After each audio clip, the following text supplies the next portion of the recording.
How to blend your hero image and header in Wix Studio. So as you can see, I have in here my header, which contains my actual menu right here. And here is my hero image. So your hero image is actually a large picture added into your site.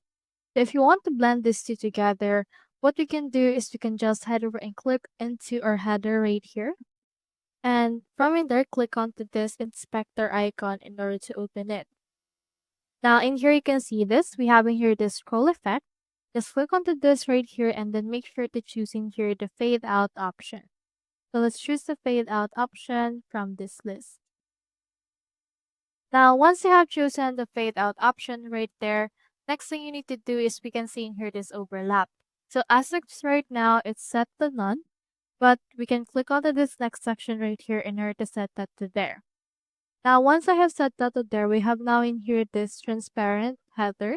And as you can see, it's now merging with our hero image from the next section. So that's how you blend your hero image and header in Wix Studio.